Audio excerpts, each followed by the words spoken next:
Welcome back. આજે lecture number 4 ની અંદર ડિસ્કશન કરીશું કે orientation in aromatic nucleophilic substitution reaction. તો અહીંયા આપણે એરોમેટિક ન્યુક્લિયોફિલિક સબસ્ટિટ્યુશન રિએક્શન ની અંદર અભિસ્થાપન નક્કી કરવાનું છે કે ઇલેક્ટ્રોન વિથડ્રોઈંગ ગ્રુપ લિવિંગ ગ્રુપના કયા સ્થાનમાં હોય તો સબસ્ટિટ્યુશનનો રેટ ત્યાં ઇન્ક્રીઝ બનશે।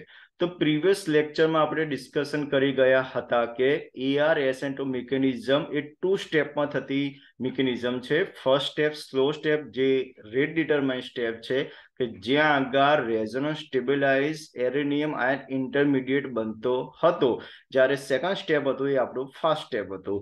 તો સ્લો સ્ટેપ દરમિયાન બનતો ઇન્ટરમીડિયેટ જે છે એની સ્ટેબિલિટી એ સમગ્ર પ્રક્રિયાનો વેગ નક્કી કરે છે। જેટલી આની સ્ટેબિલિટી વધુ હશે એટલો સબસ્ટિટ્યુશનનો જે રેટ હશે ત્યાં ઇન્ક્રીઝ બનશે, યાની કે સ્ટેપ 2 હશે ફાસ્ટ હશે। તો સાથે આપણે એવી પણ ડિસ્કશન કરી હતી કે જ્યારે એરાઇલ હેલાઇડની અંદર ઇલેક્ટ્રોન વિથડ્રોઈંગ ગ્રુપ એટેચ હોય તો એ શું કરે છે, ઇન્ટરમીડિયેટની સ્ટેબિલિટી ઇન્ક્રીઝ કરે છે, કારણ કે electron withdrawing group electron attract કરવાની એ એબિલિટી ધરાવતા હોય છે, જેના કારણે જે બેન્ઝીનની ઇલેક્ટ્રોડેન્સિટી છે એ ડિક્રીઝ કરે છે, એટલે કે ઇન્ટરમીડિયેટનો જે નેગેટિવ ચાર્જ છે ડિક્રીઝ કરે છે, એને ન્યુટ્રલ બનાવવાની કોશિશ કરે છે, એટલે એની સ્ટેબિલિટી ઇન્ક્રીઝ થાય છે। એટલે ઓવરઓલ એઆરએસએન2 મિકેનિઝમનો જે સબસ્ટિટ્યુશનનો જે રેટ છે તે ઇન્ક્રીઝ બને। એનાથી ટોટલી ઓપોઝિટ, જો એરાઇલ હેલાઇડની અંદર કોઈ ઇલેક્ટ્રોન ડોનેટિંગ ગ્રુપ જોડાયેલો હોય, generally electron donating group electron donate કરવાનો નેચર ધરાવતા હોય છે, તો એ શું કરશે, જે ઇન્ટરમીડિયેટ છે તમારો એરેનિયમ આયન એની સ્ટેબિલિટી ડિક્રીઝ કરે, કારણ કે એરેનિયમ આયન કે જ્યાં આગળ ઓલરેડી નેગેટિવ ચાર્જ ક્રિએટ થયેલો છે, બેન્ઝીન પાસે ઇલેક્ટ્રોન ડેન્સિટી છે, અને વધુમાં આ લોકો ઇલેક્ટ્રોન ડેન્સિટી વધુ ત્યાં આગળ ડોનેટ કરે છે, એટલે જે નેગેટિવ ચાર્જ છે એ નેગેટિવ ચાર્જ ત્યાં ઇન્ક્રીઝ થાય છે, અને ત્યાં નેગેટિવ ચાર્જ ઇન્ક્રીઝ થશે તો ઓવરઓલ ઇન્ટરમીડિયેટ જે સ્ટેબિલિટી છે એ ડિક્રીઝ થશે, અને જો ડિક્રીઝ થાય તો જે સબસ્ટિટ્યુશનનો જે રેટ છે એ 100% ત્યાં એ મીન્સ ત્યાં આગળ ડિક્રીઝ થશે।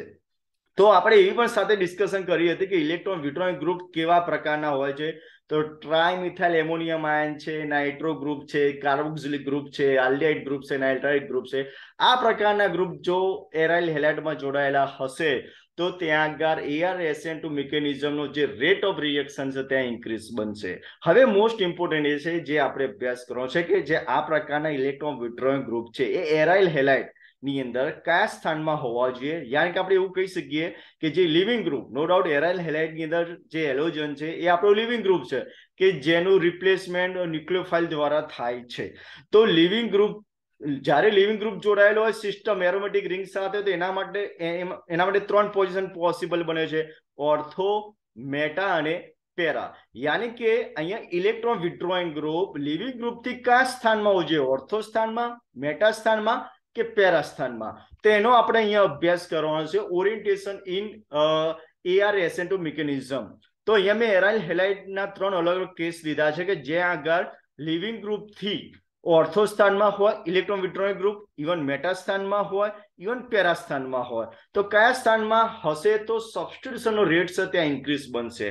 તો કોઈ એકની આપણે મિકેનિઝમ સમજવાનો ટ્રાય કરીશું, ત્યારબાદ બંનેની મિકેનિઝમ ઓલમોસ્ટ ત્રણેયની મિકેનિઝમ જે છે એ સેમ છે, કોઈ ચેન્જ નથી, ખાલી ચેન્જ છે the position of electron withdrawing group to leaving group, યાની કે જે ઇલેક્ટ્રોન વિથડ્રોઈંગ ગ્રુપની જે પોઝિશન છે લિવિંગ ગ્રુપથી એ જ ખાલી ત્યાં અલગ છે 3 ની અંદર, બાકી જે મિકેનિઝમ ઓવરઓલ એ અલગ। આ અહીંયા ઓર્થો સ્થાન છે, અહીંયા મેટા સ્થાન છે લિવિંગ ગ્રુપના, અને આ પેરા સ્થાનમાં છે। તો કોઈ એકની મિકેનિઝમ આપણે સમજવાનો ટ્રાય કરીએ। જે ન્યુક્લિયોફાઇલ છે ડેફિનેટલી એવા એરોમેટિક કાર્બન એટેક કરશે કે જે કાર્બન સાથે લિવિંગ ગ્રુપ એટેચ છે, જેની જે લિવિંગ ગ્રુપની જે એબિલિટી છે એ દૂર થવાની એબિલિટી છે એ વધુ છે, ત્યાં એટેક કરશે। તો due to inductive effect halogen જે કાર્બન સાથે જોડાયેલ છે કાર્બન ઉપર ઇલેક્ટ્રો ડેફિસિટ ચાર્જ ક્રિએટ થશે, તો અહીંયા એ એટેક કરશે। તો નો ડાઉટ ઇન્ડક્ટિવ ઇફેક્ટ તો અહીંયા પણ છે, પણ અહીંયા એટેક કેમ ના કરે, કારણ કે નાઇટ્રો ગ્રુપની જે લિવિંગ ગ્રુપ એબિલિટી છે એ કેવી છે, એકદમ ઓછી છે, લેસ છે, જેના કારણે તમારો જે એટેકિંગ સ્પેસીસ યાની કે ન્યુક્લિયોફાઇલ છે એ જસ્ટ આ કાર્બન પર એટેક કરે છે. ધેટ ટાઈમ આ જે પાઈ ઇલેક્ટ્રોનનું શિફ્ટિંગ છે એ ક્લોકવાઇઝ ડાયરેક્શનમાં જસ્ટ આ કાર્બન ઉપર થશે. કાર્બન ઇલેક્ટ્રોનેગેટિવિટી સૌથી ઓછી હોવાના કારણે ઇમિડિયેટલી ઇલેક્ટ્રોન એ શું કરે છે, લોસ કરે છે. યાની કે અનશેર ઇલેક્ટ્રોન પેર ડીલોકલાઇઝ થશે જસ્ટ આ બે કાર્બન વચ્ચે. ધેટ ટાઈમ આ પાઈ ઇલેક્ટ્રોન શિફ્ટિંગ આ કાર્બન ઉપર થશે, ત્યાં નેગેટિવ ચાર્જ જનરેટ થશે અને અહીંયા પાઈ બોન્ડનું ફોર્મેશન થશે. Again unshared lone pair of ઇલેક્ટ્રોનનું શિફ્ટિંગ આ બે કાર્બન વચ્ચે થશે. ધેટ ટાઈમ આ પાઈ ઇલેક્ટ્રોન શિફ્ટિંગ આ કાર્બન ઉપર થશે. હવે આગળ નવું રેઝોનન્સ સ્ટ્રક્ચર એટલા માટે નહીં બને કારણ કે જે ઇલેક્ટ્રોનનું જે ડિલોકલાઇઝેશન છે અહીંયા સ્ટોપ થાય છે કારણ કે કોન્જ્યુગેશન પોઝિશન અહીંયા અવેલેબલ નથી. એટલે total number of resonance structure 3 મળે છે. તો આ તમારો ઇન્ટરમીડિયેટ છે. જે એક્ચ્યુઅલ સ્ટ્રક્ચર છે તમે હાઇબ્રિડ સ્ટ્રક્ચર પણ કહી શકો છો. તો જે બતાવે છે કે આટલા પોઝિશન વચ્ચે ઇલેક્ટ્રોન છે ડિલોકલાઇઝ થયેલો છે. તો અહીંયા આપણે એ સમજવાનું ટ્રાય કરવાનું છે ફર્સ્ટ સ્ટેપ દરમિયાન બનતો જે ઇન્ટરમીડિયેટ છે એરેનિયમ આયન, એની સ્ટેબિલિટી ઇન્ક્રીઝ થાય છે ડિક્રીઝ થાય છે ઇલેક્ટ્રોન વિથડ્રોઈંગ ગ્રુપનું પર્ટિક્યુલર પોઝિશનમાં જોડાવાના કારણે. તો અહીંયા ઓર્થો સ્થાનમાં છે. ઓકે, એવી રીતે અગેન તમે આનું રેઝોનન્સ સ્ટ્રક્ચર 3 દોરી શકો. સેમ ટુ સેમ છે રેઝોનન્સ સ્ટ્રક્ચર, કોઈ ચેન્જીસ નથી. ફરક છે તો position of nitro group from living group. Living group થી જે ઇલેક્ટ્રોન વિથડ્રોઈંગ ગ્રુપનું જે પોઝિશન એ ખાલી ચેન્જ છે. તો અગેન તમે 3 અહીંયા બતાવી શકો છો અને આ એનું હાઇબ્રિડ સ્ટ્રક્ચર. ઇવન અહીંયા same to same resonance structure અહીંયા બતાવી શકો છો તમે 3 અને આ એનું એકચ્યુઅલ સ્ટ્રક્ચર. હવે ઇમ્પોર્ટન્ટ એ છે કે કોનો ઇન્ટરમીડિયેટ ત્યાં આગળ વધુ સ્ટેબલ હશે. તો અહીંયા તમે ચેક કરી શકો છો. અહીંયા મેં એક રેઝોનન્સ સ્ટ્રક્ચર બતાવ્યું છે જે મેં એ વડે ઇન્ડિકેટ કર્યું છે, જે રેઝોનન્સ સ્ટ્રક્ચર નંબર 1 છે કે જે કાર્બન સાથે ઇલેક્ટ્રોન વિથડ્રોઈંગ ગ્રુપ જોડાયેલો છે એ જ કાર્બન ઉપર ડ્યુરિંગ રેઝોનન્સ ત્યાં આગળ નેગેટિવ ચાર્જ જનરેટ થયેલો દેખાય છે. યાની કે ડ્યુ ટુ ઇન્ડક્ટિવ ઇફેક્ટ ત્યાં શું થશે કે એ ઇલેક્ટ્રોન વિથડ્રોઈંગ ગ્રુપ એ કાર્બન પાસેથી ઇલેક્ટ્રો ડેન્સિટી પોતાની તરફ એટ્રેક્ટ કરે. તો એ કાર્બનનો જે નેગેટિવ ચાર્જ છે ત્યાં ડિક્રીઝ થાય અને ડિક્રીઝ થાય તો ઓવરઓલ એ રેઝોનન્સ સ્ટ્રક્ચર યાની કે એ તમારો કાર્બન એનાયન ત્યાં સ્ટેબલ બને કમ્પેર ટુ આ બે રેઝોનન્સ સ્ટ્રક્ચર. યાની કે ઓવરઓલ જે આ તમારો ઇન્ટરમીડિયેટ છે એની સ્ટેબિલિટી ઇન્ક્રીઝ થાય છે કારણ કે તે એરેનિયમ આયનની જે ઇલેક્ટ્રોન ડેન્સિટી છે એ ડિક્રીઝ થાય છે, નેગેટિવ ચાર્જ ઘટે છે. અને ઘટવામાં સૌથી મોટો વધુ કોન્ટ્રીબ્યુશન કયું છે? Resonance structure number 1. કારણ કે આપણે એવું ભણી ગયા કે એક્ચ્યુઅલ સ્ટ્રક્ચરના જ્યારે બે કે બે કરતા વધુ રેઝોનન્સ સ્ટ્રક્ચર પોસિબલ બનતા હોય તો જરૂરી નથી કે બધા જ રેઝોનન્સ સ્ટ્રક્ચરનું કોન્ટ્રીબ્યુશન ત્યાં ઇક્વલી હોય. ત્યાં અલગ અલગ કોકનું વધુ પણ હોઈ શકે કોકનું ઓછું પણ હોઈ શકે છે. એટલે આની સ્ટેબિલિટીની અંદર સૌથી વધુ જો કોન્ટ્રીબ્યુશન આપણે વાત કરીએ તો રેઝોનન્સ સ્ટ્રક્ચર નંબર 1 નો છે. કારણ કે જે કાર્બન પાસે નેગેટિવ ચાર્જ જનરેટ થયેલો છે ડ્યુરિંગ રેઝોનન્સ એ જ કાર્બન પાસે NO2 સમૂહ જોડાયેલો છે. એવી જ રીતે તમે જ્યારે પેરા સ્થાનમાં નાઇટ્રો સમૂહ જોડાયેલો હોય જ્યારે તમે તેના 3 રેઝોનન્સ સ્ટ્રક્ચર દોરશો આના જેવા જ છે, કોઈ ચેન્જીસ નથી અહીંયા રેઝોનન્સ સ્ટ્રક્ચરની અંદર, ખાલી પોઝિશન ચેન્જ છે ઇલેક્ટ્રોન વિથડ્રોઈંગ ગ્રુપની. અગેન તમે જોશો અહીંયા નેગેટિવ ચાર્જ, અહીંયા નેગેટિવ ચાર્જ છે, અહીંયા નેગેટિવ ચાર્જ છે, તો અહીંયા પણ નેગેટિવ ચાર્જ છે, અહીંયા નેગેટિવ ચાર્જ છે, તો અહીંયા same to same resonance structure છે. અહીંયા પણ એવું સ્ટ્રક્ચર જોવા મળે છે જેને મને એ વડે બતાવ્યું છે. અહીંયા રેઝોનન્સ સ્ટ્રક્ચર નંબર 2 છે આના માટે પેરા પોઝિશન માટે. તો જે કાર્બન સાથે ઇલેક્ટ્રોન વિથડ્રોઈંગ ગ્રુપ એટેચ છે કારણ કે નાઇટ્રોજન પાસે પોઝિટિવ ચાર્જ છે, ડબલ બોન્ડેડ છે, એટલે સ્ટ્રોંગલી ઇલેક્ટ્રોન વિથડ્રોઈંગ ગ્રુપ આપણે કન્સિડર કરીએ છીએ. એ જ કાર્બન જ્યાં આગળ જોડાયેલો છે ઇલેક્ટ્રોન વિથડ્રોઈંગ ગ્રુપ એ જ કાર્બન ઉપર ડ્યુરિંગ રેઝોનન્સ ત્યાં નેગેટિવ ચાર્જ જનરેટ થાય છે.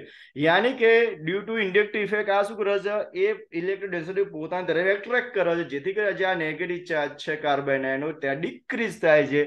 ડિક્રીઝ થાય છે એટલે ઓવરઓલ આ રેઝોનન્સ સ્ટ્રક્ચર આ બેની કમ્પેરમાં વધુ સ્ટેબલ બને છે જેના કારણે જે ઇન્ટરમીડિયેટ છે એની સ્ટેબિલિટી વધે છે. પણ નોટ તમારે યાદ રહેવું જોઈએ આની સ્ટેબિલિટીની અંદર સૌથી વધુ કોન્ટ્રીબ્યુશન રેઝોનન્સ સ્ટ્રક્ચર નંબર 2 નું છે.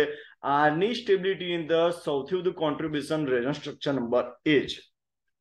બટ હવે મેટા સ્થાનમાં જ્યારે લિવિંગ ગ્રુપથી મેટા સ્થાનમાં જોડાયેલો હોય NO2 ગ્રુપ તો એ વખતે ડિસ્કશન કરીએ તો આપણું ફોકસ ક્યાં રહેવું છે કે જે કાર્બન સાથે ઇલેક્ટ્રોન વિથડ્રોઈંગ ગ્રુપ એટેચ છે શું એ જ કાર્બન ઉપર during resonance negative charge generate થાય છે? તમે ચેક કરી શકો છો. આ જે રેઝોનન્સ સ્ટ્રક્ચર તમને મળ્યા એ જ રેઝોનન્સ સ્ટ્રક્ચર અહીંયા મળશે, ખાલી ફરક છે position of electron withdrawing group. તો અહીંયા તમે ચેક કરી શકો છો કે એ જ કાર્બન ઉપર નેગેટિવ ચાર્જ જનરેટ થતો નથી. એનો મિનિંગ કે અહીંયા એવું કોઈ રેઝોનન્સ સ્ટ્રક્ચર નથી મળતું કે જ્યાં આગળ કાર્બન એની સ્ટેબિલિટી વધુ હોય. મીન્સ આની કમ્પેરમાં ઓર્થોનાઇટ્રોક્લોરોબેન્ઝીન ને પેરાનાઇટ્રોક્લોરોબેન્ઝીન ની કમ્પેરમાં મેટાનાઇટ્રોક્લોરોબેન્ઝીન જે ઇન્ટરમીડિયેટ બને છે એની સ્ટેબિલિટી ઓછી છે, કારણ કે ત્યાં આગળ એવું કોઈ રેઝોનન્સ સ્ટ્રક્ચર મળતું જ નથી કે જ્યાં આગળ નેગેટિવ ચાર્જ જનરેટ થતો એ જ કાર્બન સાથે NO2 ગ્રુપ જોડાયેલો હોય. મીન્સ આની જે કહેવાય સ્ટેબિલિટી એ ઓછી હશે કમ્પેર ટુ આ ઇન્ટરમીડિયેટ અને આ ઇન્ટરમીડિયેટ. એના મિનિંગ આપણે અહીંયા 2 પોઈન્ટ ક્લિયર કર્યા કે ઇન્ટરમીડિયેટની સ્ટેબિલિટી ક્યારે ઇન્ક્રીઝ થાય કે જ્યારે ઇલેક્ટ્રોન વિથડ્રોઈંગ ગ્રુપ એટેચ હોય ત્યારે. અને બીજો પોઈન્ટ એ આપણે ક્લિયર કર્યો કે electron withdrawing group particular ortho કાં તો પેરા પોઝિશનમાં જ જોડાયેલો હોવા જોઈએ, તો જ ઇન્ટરમીડિયેટ જે એરેનિયમ આયન છે એની સ્ટેબિલિટી ત્યાં ઇન્ક્રીઝ થશે. ઓવરઓલ ArSN2 મિકેનિઝમ માટે જે સબસ્ટિટ્યુશનનો જે રેટ છે ત્યાં ઇન્ક્રીઝ થશે. હવે નેક્સ્ટ લેક્ચરની અંદર આપણે એ જાણવાનું ટ્રાય કરીશું કે ઇલેક્ટ્રોન વિથડ્રોઈંગ ગ્રુપ જ્યારે ઓર્થોન પેરા પોઝિશનમાં જોડાય, નો ડાઉટ આપણે ઇન્ડક્ટિવ ઇફેક્ટ છે, શું એ સિવાય બીજી કોઈ ઇફેક્ટ છે કે જેના આધારે એ ઇન્ટરમીડિયેટની સ્ટેબિલિટી જે છે એ ઇન્ક્રીઝ બને છે? તો એનો અભ્યાસ આપણે નેક્સ્ટ લેક્ચરની અંદર કરીશું. Okay, done. Thank you.